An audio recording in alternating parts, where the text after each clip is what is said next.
22, iniciando o capítulo 22, não separar o que Deus juntou. Um capítulo curto, onde nós temos a indissolubilidade do casamento e o divórcio. E um trecho do Evangelho de Mateus. Não tem nem instrução dos Espíritos. As instruções dos Espíritos não tem nesse capítulo. É o capítulo mais curto, mas um capítulo bastante denso do Evangelho segundo o Espiritismo, porque toca as leis dos homens e toca as leis de Deus. Toca o que é construído na terra e o que é construído no mundo espiritual.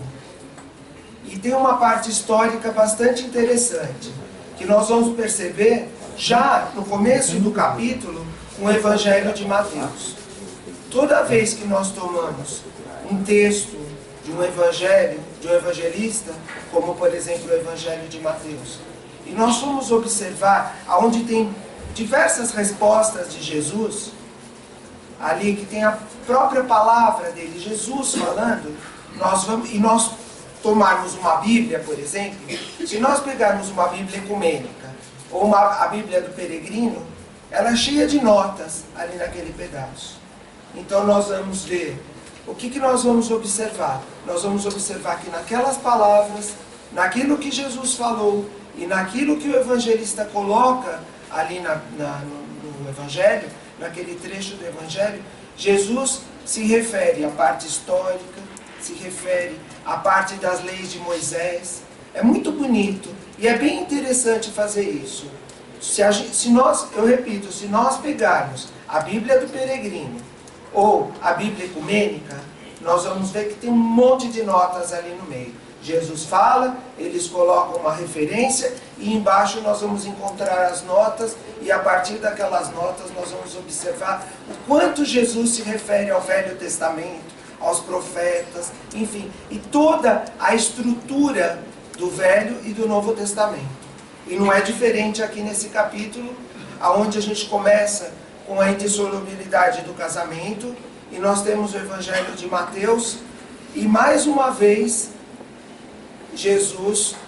os fariseus buscam avaliar Jesus, que ali várias vezes eles buscam avaliar Jesus. E mais uma vez, os fariseus buscam avaliar Jesus, e ele está lá, e eles perguntam. E o Evangelho de Mateus diz assim: e chegaram a ele os fariseus, tentando e dizendo: é porventura lícito a um homem repudiar a sua mulher por qualquer coisa? Ele lhes respondendo disse: não tendes lido que quem criou o homem desde o princípio os fez macho e fêmea?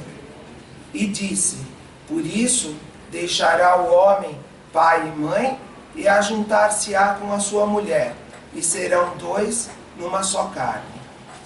Assim que já não são dois, mas uma só carne.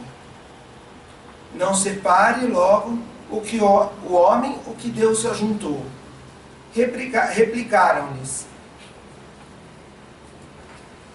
pois por que mandou Moisés dar o homem à sua mulher a carta de desquite e repudiá-la?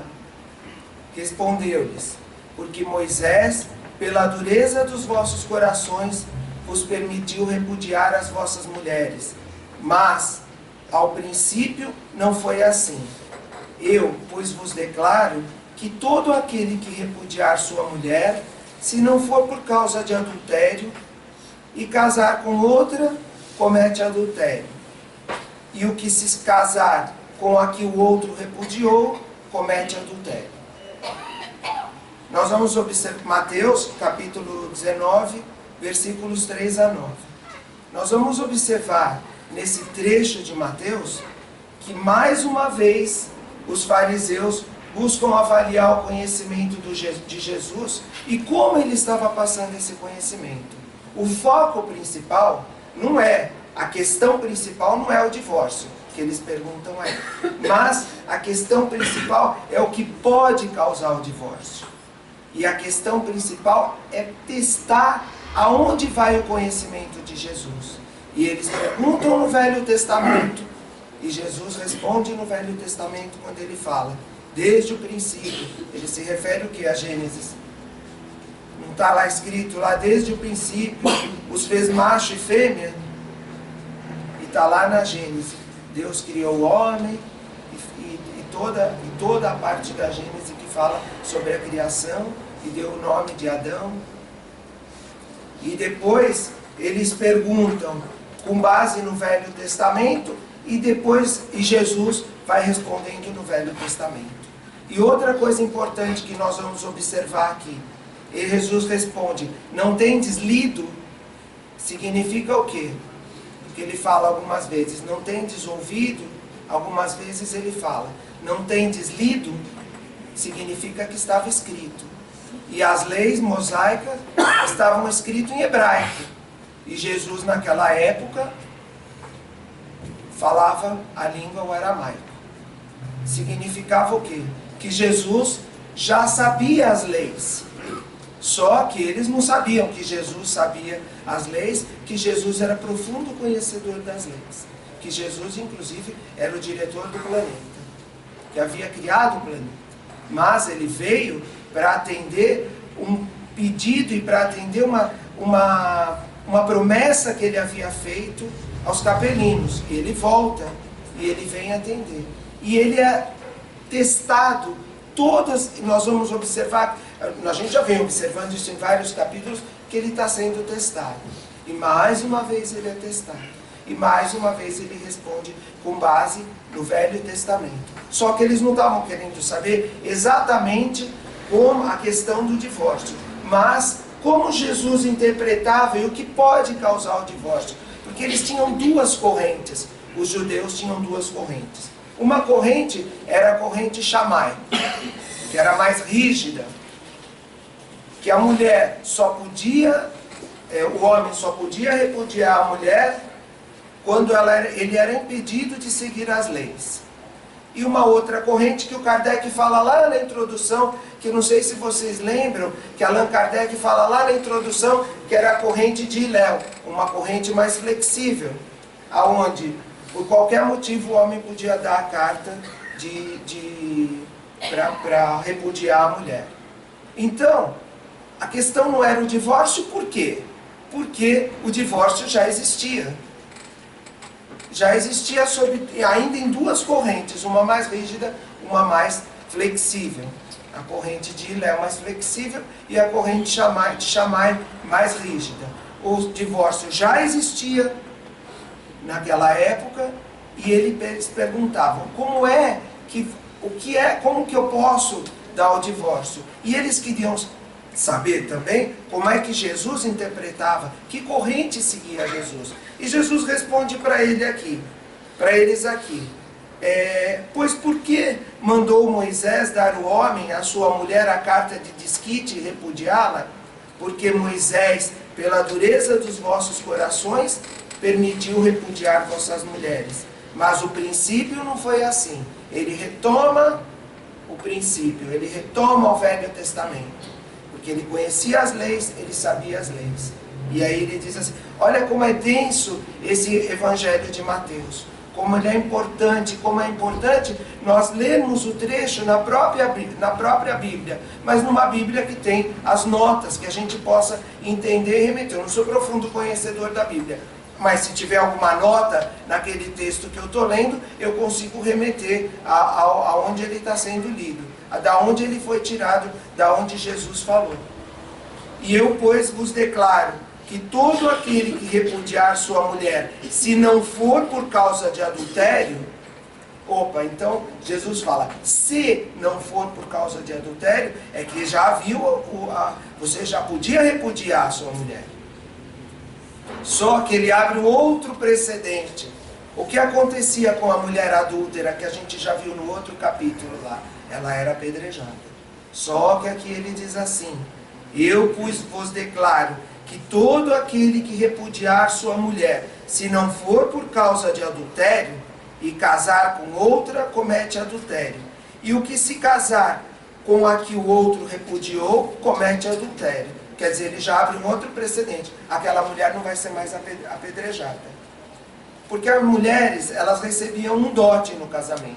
Acontecia assim, o divórcio já existia, o homem poderia repudiar a mulher, ela recebia uma carta e ela era repudiada, então quando ela casava, ela recebia um dote.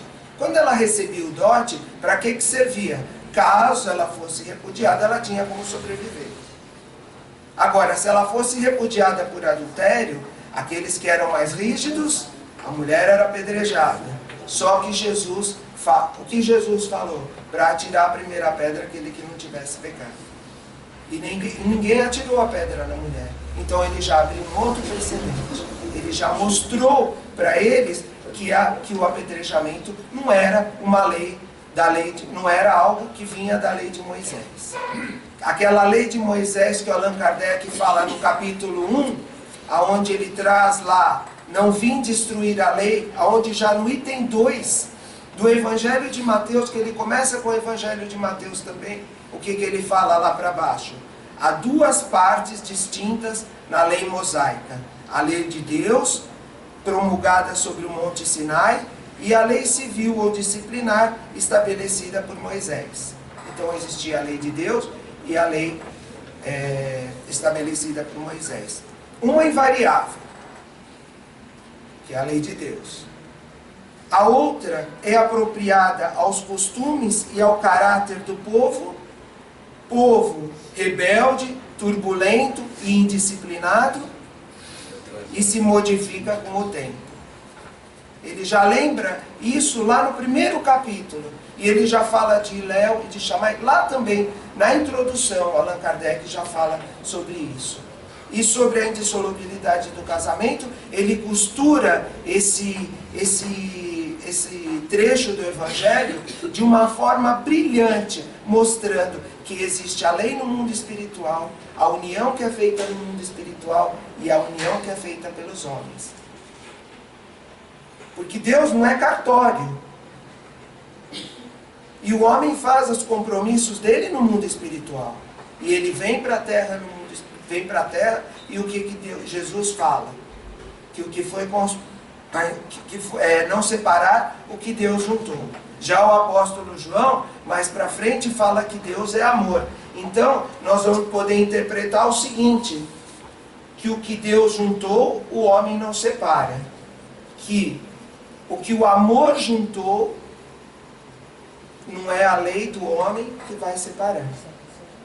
Porque João fala que Deus é amor.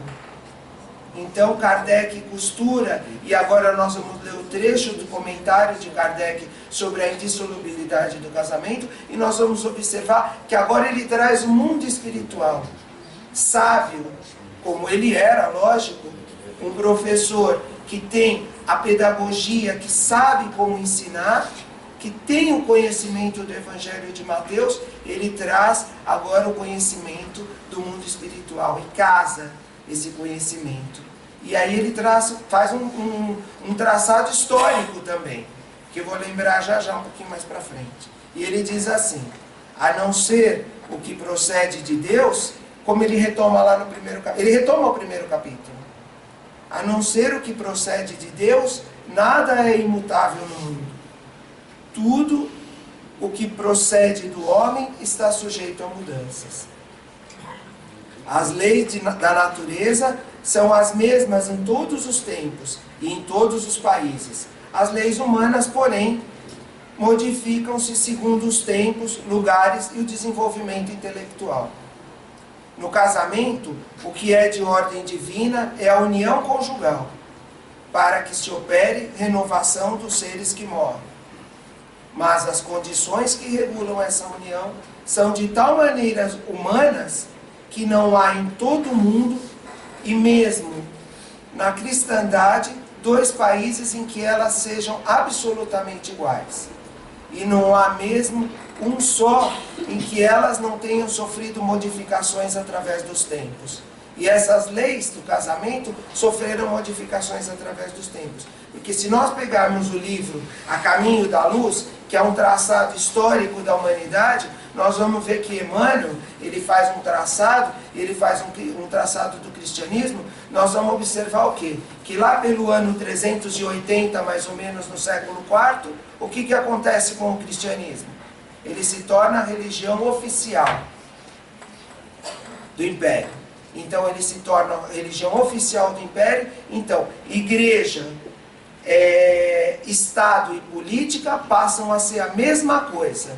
E ali eles começam a discutir uma série de coisas. Não só o casamento, não só o divórcio, mas uma série de coisas. E essa igreja, ela começa a criar o quê? Uma tendência, ela começa a ser tendenciosa. Por quê? Porque ela começa a cada um tentar puxar a sardinha para sua brasa, falando um português mais chulo, assim, vamos dizer assim, cada um começa a tentar puxar para sua... E aí passa, o casamento passa a ser indissolúvel. Por quê? Porque eles tomam um trecho, esse trecho da palavra de Jesus, que ele diz assim, que não separar o que Deus juntou. Só que eles não colocam no contexto.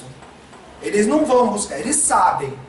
Ninguém está discutindo que eles não soubessem. Eles não fazem por ingenuidade. Creio eu que eles não fizeram por ingenuidade, mas fizeram por uma tendência. Então, tomam uma palavra, tomam um trecho do Evangelho, tomam uma palavra de Jesus que fala, não separar o que Deus juntou. Então eles tomam aquilo, então eles falam, o divórcio é proibido. E a igreja até hoje, na igreja até hoje o divórcio é proibido.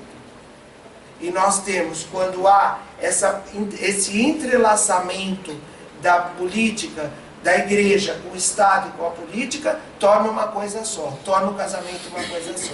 Por isso que a gente precisa entender a história, a gente precisa ler. Isso daí está no livro. Todo mundo que pega um livro de história geral vai ver que acontece isso lá no século IV.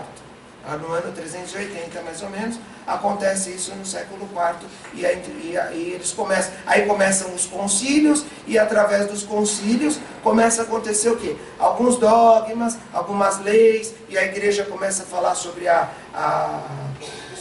reencarnação é abolida, o casamento, o celibato, enfim, e aí começam através dos concílios, começa toda uma ordem dentro da igreja. Mas por quê? Porque a igreja está unida à política e está unida ao Estado. Há interesses políticos e há interesses estatais em toda essa ordem dentro da igreja. E Allan Kardec chama a atenção para quê? Chama a atenção, ele fala assim, olha, em nenhum país cada um interpretou a lei, existe a lei do homem, existe a lei de Deus é imutável, o que Deus uniu lá, o que o amor uniu, o que o compromisso uniu no mundo espiritual, e ele passa a fazer ele faz distinções das leis humanas e das leis do amor, e ele começa a falar, e ele fala, em qualquer tempo aconteceu isso. Mudaram. Tanto que aqui no Brasil, a lei do divórcio só foi feita em 1977. Em 1977 que nós temos a lei do divórcio, certo? E essa lei, ela só passou a vigorar aqui no Brasil em 1977. Quer dizer, ela tem o quê? 40 anos? Então, cada país foi adaptando depois, e foi adaptando as leis dos homens. Aí ele continua aqui, é importante a gente fazer esse histórico sobre o casamento, é bom a gente contextualizar, voltarmos lá no livro, a gente pode voltar no livro no livro A Caminho da Luz, que é um livro bem interessante para a gente ler, porque ele faz um traçado, o Emmanuel faz um traçado, desde lá que a Terra foi povoada, enfim, e toda a história da humanidade, o Império Romano, enfim, e até o Império Romano, o nascimento de Jesus, e o que aconteceu depois do nascimento de Jesus, e todo esse conhecimento que Jesus trouxe. Mas o Allan Kardec, ele faz uma ressalva aqui. Ele fala sobre isso, e ele faz uma ressalva, ele diz assim, mas na união conjugal, ao lado da lei divina material, comum a todos os seres vivos, existe outra lei divina, imutável, como todas as leis de Deus, e exclusivamente moral, que é a lei do amor. Então, o que o amor uniu, o homem não separa. O que foi unido no mundo espiritual, o homem não separa. O compromisso que foi feito no mundo espiritual, o homem não separa. E ele diz assim, Deus quis que os seres se unissem não somente pelos laços carnais, mas também pelos da alma, a fim de que a mútua afeição dos esposos se estenda aos filhos e para que sejam dois em vez de um, e amá-los, tratá-los e fazê-los progredir. Quer dizer, ele coloca mais uma incumbência na família aí. Amar, tratar e fazer progredir os filhos, aqueles que vêm fruto do casamento, fruto da união conjugal, que é da lei de amor. Nas condições ordinárias do casamento, é levada em conta a lei do amor? Absolutamente, diz Allan Kardec. Não se consulta o sentimento mútuo de dois seres que se atraem reciprocamente, pois na maioria das vezes esse sentimento é rompido. O que se procura não é a satisfação do coração, mas o do orgulho, da vaidade, da cupidez, numa palavra, todos os interesses materiais. Quando tudo corre bem, segundo esses interesses, disse que o casamento é conveniente. E quando as bolsas estão bem equilibradas, disse que os esposos são igualmente harmonizados e devem ser muito felizes. O que fala? O que se procura ver numa união? Exatamente a questão material. Quando tem dinheiro, quando a bolsa está cheia, é uma união feliz. Só que ninguém está dentro da casa de ninguém para saber o que ocorre exatamente. Porque a bolsa pode estar cheia, mas a situação dentro da casa é uma situação extremamente complicada. Uma situação de muito desespero. E outra coisa, essa questão de que, vamos testar, vamos fazer um casamento hoje, e vamos testar para ver se dá certo, e qualquer coisa a gente separa, qualquer coisa a gente deixa de lado, que é pregado hoje em dia, e que nós observamos que a comunicação, através da comunicação, que é uma comunicação muito rápida, nós observamos que existe um jogo de casamento, de casa separa, um casar com o outro, a outra casa com o outro, que casou com o outro, que está com o outro, aquela coisa voltada para a questão material. Nós estamos influenciando quem nessa situação? Nós estamos influenciando as crianças e os jovens, que o Kardec fala assim, que é o quê? Que devem ser amados, tratados, e que nós devemos fazê-los o quê? Progredir através do quê? Da evolução espiritual e do conhecimento. Pode falar. Tem muitos casos agora, por exemplo, muita gente mora um tempo, entendeu? Casa, depois separa, ou nem casa, simplesmente um larga o outro. Esse fato de morar junto já não é considerado um casamento? O fato de morar junto, a gente tem que ter uma coisa bem clara na nossa cabeça, que é o seguinte: como Kardec fala aqui, existe a lei dos homens. Não é um pedaço de papel que vai fazer um casamento, uma união conjugal nas bases do amor. Não é um pedaço de papel, mas um compromisso que é feito no mundo espiritual. A gente não pode generalizar, e a gente tem que tomar o maior cuidado, porque a gente não pode generalizar pelo seguinte, porque nós não temos conhecimento de como foi a vida de cada uma das pessoas no mundo espiritual, que compromissos essas pessoas assumiram. Então a gente não pode julgar, a gente não pode dizer. Mas eu acredito o seguinte: a partir do momento que você mora sob o mesmo teto, você está unindo, né? Sim. Você coloca lá suas escovas de dente dentro do armário, dentro do copinho, toma um café da manhã, dorme na mesma cama. Para mim é considerado uma união. Sim, é uma união. E por que muita gente não julga isso uma união? Apesar que eu acho que hoje... Julga porque julga na base das leis. Já. Hoje tem algumas leis, há leis que diz que isso é um casamento. Regem esse casamento, mas são as leis dos homens. Então, o que o Kardec está querendo dizer, o que Allan Kardec está querendo dizer aqui, é que existem essas leis, e que essas leis devem ser respeitadas. Jesus não foi falar lá, não, vamos esquecer lá as leis, o Allan Kardec não vem aqui no Evangelho segundo o Espiritismo e fala, ah não, vamos esquecer as leis e vamos seguir, sabe, a lei da intuição.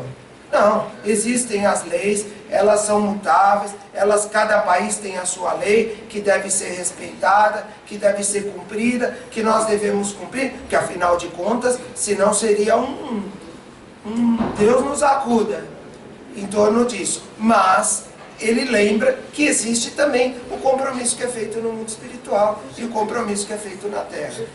E que nós não podemos generalizar também. Nós não sabemos o que acontece com cada casal, com cada pessoa. Também esse compromisso espiritual, que você vem com esse compromisso espiritual, às vezes você não cumpre ele aqui. Às vezes você não cumpre pelo seu livre-arbítrio. Pelo seu livre-arbítrio, daí você atrapalha. Exatamente. Mesmo, né? Mas o Emmanuel, no Livro da Esperança, ele tem uma mensagem que ele diz assim, eu não me lembro assim exatamente as palavras dele, mas ele mostra o quê? No Livro da Esperança, que é o livro que nós estamos estudando junto. Por isso que a gente deve abrir bem esse universo, não pode ficar focado numa palavra, para nós não sermos o quê? Preconceituosos. Tomar cuidado com preconceito. E quando nós focamos numa palavra, em alguma meia dúzia de palavras, ainda que essas palavras sejam de Jesus, nós podemos ser preconceituosos. E pelo nosso próprio julgamento. Então Emmanuel diz assim, olha, a questão é a seguinte, em outras palavras, né? Ele não fala assim, a questão é assim, ele fala, olha, vamos pegar o Livro da Esperança, eu posso trazer a semana que vem, não trouxe, porque eu achei que não ia dar tempo, como não vai dar mesmo. E aí, ele diz assim, olha, nós temos compromissos no mundo espiritual, nós reencarnamos, a gente vem com esse compromisso para a Terra, eu encontro com a pessoa, ou eu pelo meu livre-arbítrio, eu não caso, eu não me uno àquela pessoa, porque quando eu estou aqui na Terra eu esqueço daquilo do meu compromisso, esqueço da minha outra vida, esqueço daqueles meus compromissos, e aí o que acontece? Pelo meu livre-arbítrio, eu não assumo esse compromisso, porém, esse compromisso foi feito. E ele diz assim, em outras palavras, a estrada que você dinamitou, ela vai precisar ser reconstruída. Alguma hora ela vai ter que ser reconstruída. Não é verdade? Porque o André Luiz, ele não fala lá, eu não lembro se é o Clarencio, qual dos espíritos ele não fala que a dívida caminha com o devedor? A dívida caminha com o devedor. Ele fala, olha, pode não ser agora. Pode não ser agora, o Emmanuel fala. Bom, se for agora, melhor. Se eu suportar, se eu conviver. Agora, se eu optei por não, mas eu tenho esse compromisso com esse espírito, uma hora esse espírito vai se unir a você e você vai ter que cumprir. Ou se eu me unir a esse espírito, mas em dado momento, por circunstâncias, que para a gente não ser também, não cair naquele senso comum, por circunstâncias eu me separei, eu segui um caminho e ela seguiu outro caminho, e ele, ela, ele, enfim, porque hoje nós temos diversos, para não sermos preconceituosos também nessa questão de gênero, de sexualidade e tudo mais, se eu me unir a essa pessoa, se eu tenho esse compromisso no mundo espiritual, e eu me unir a essa pessoa, e eu seguir caminhos diferentes num ponto da minha vida, que é o que Allan Kardec fala aqui, essa estrada que eu dinamitei, eu vou ter que consertar. Essa estrada que eu... Isso Emmanuel fala, e ele é claro. E isso é óbvio. Isso é óbvio. Ou seja, em resumo, tem que reconciliar. A melhor não sei, eu acredito que sim. Se não for uma coisa a melhor coisa é reconciliar. Vou contar um caso para vocês que eu acho assim interessante. Na Rádio Boa Nova existe um programa chamado Diálogos Médicos, que estava lá, estava a doutora Marlene, na época que ela fazia parte do Diálogos Médicos. Agora ela deve fazer parte no mundo espiritual, intuindo o doutor Marco Antônio, que fala que é segunda-feira, às segundas-feiras, a doutora Elizabeth.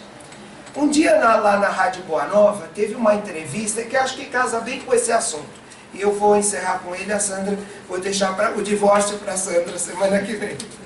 E aí ele casa bem com esse assunto. Porque acontece o seguinte, ligou um ouvinte da rádio E estava lá, eles estavam estudando um livro lá, Obreiros da Vida Eterna, mas abriram um dia lá para ligações dos ouvintes. E ligou um ouvinte e falou assim, olha, eu estou com um problema. A minha mulher, eu vou resumir o caso, porque é mais ou menos assim, vou dar um resumo no caso. A minha mulher, ela tá grávida e ela está com a mediunidade aflorada e eu estou sofrendo na mão dela. Ela está, não vou dizer assim, que a mulher estava na TPM, como falam hoje em dia, e eu estou sofrendo na mão dela. E ele fala que a mediunidade dela, etc, etc. E aí ele pergunta, o que eu devo fazer?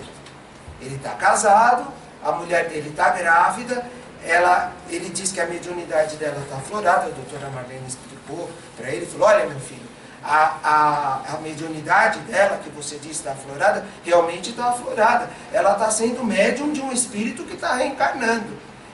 Se você for procurar lá no Missionários da Luz, você vai ver a reencarnação do Dimas, e você vai ver todo o processo da reencarnação, que não é um processo fácil. Então procure lá, você vai ver que ela está sendo um médium desse espírito que está reencarnando. Outra coisa, ela está difícil nessa situação, ela também está enfrentando dificuldades. Aí ele fala, tá, muito bem, então o que eu devo fazer? Você deve separar da sua esposa, deve largar a sua esposa grávida, que tem um compromisso com esse espírito que está reencarnando. Ela fala, meu filho, você faça da seguinte forma, parece que eu estou ouvindo a voz dela, naquela explicação, eu falei, um dia eu ainda vou usar essa explicação numa terça-feira, que eu estiver falando sobre casamento, e estiver falando sobre reencarnação, e estiver falando sobre as leis do amor e as leis da terra. E quando eu li esse trecho do Evangelho, eu falei, é agora. Ela falou assim para ele, meu filho, você faça da seguinte forma, o melhor é você continuar com ela. O melhor é você tem esse compromisso com a sua esposa. É difícil? Está difícil nesse momento? Sim, está difícil. Mas, o que você faz? Você se apegue à prece, você tenha um canto na sua casa, onde você possa ler um evangelho, onde você possa ler uma palavra, um livro sadio, um livro que você vai ter uma palavra, o evangelho, livro dos espíritos, ou qualquer livro que você tenha uma palavra. Você se acalme. O seu espírito vai se acalmar. Ouça e deixe entrar por um ouvido e sair pelo outro. Não se apegue a esses detalhes agora.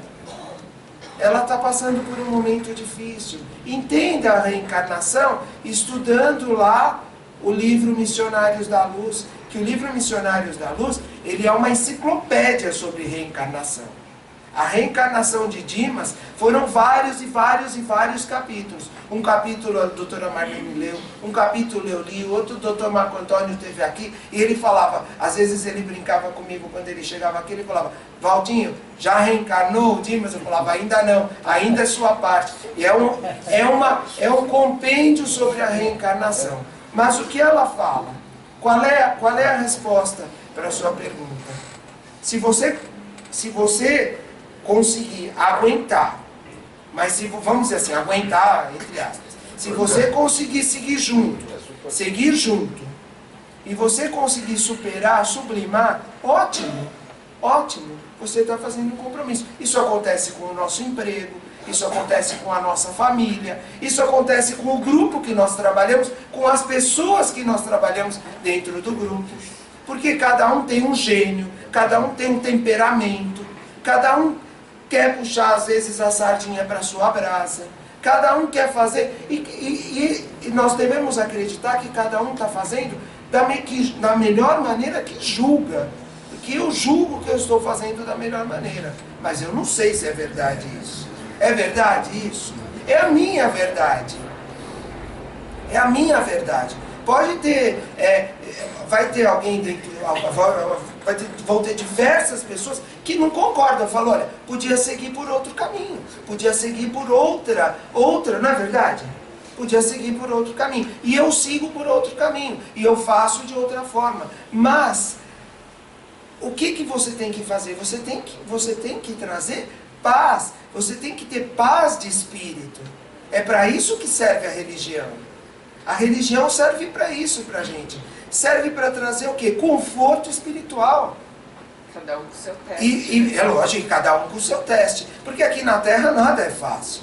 Aqui na Terra nada é fácil.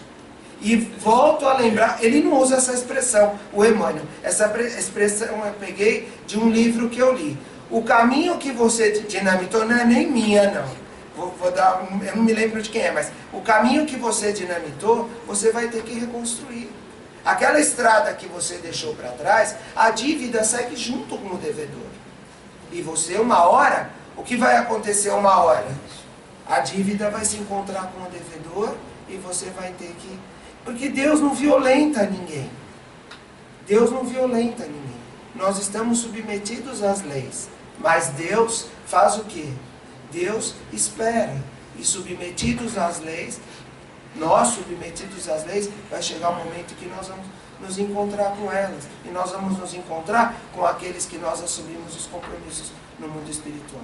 A semana que vem vai ser sobre o divórcio, que é outro ponto também polêmico que já existia lá. Quando Jesus perguntou aos fariseus, foram lá testar quem Jesus seguia e como ele interpretava a lei, já existiu o divórcio. Embora no Brasil tenha sido aqui bem para frente, a igreja e tudo mais, tudo aquilo que eu falei. E aí a Sandra dá continuidade à questão do divórcio. Alguma pergunta, algum comentário? Se eu puder responder, senão a gente responde a semana que vem. Senão nós podemos passar para outra parte dos trabalhos.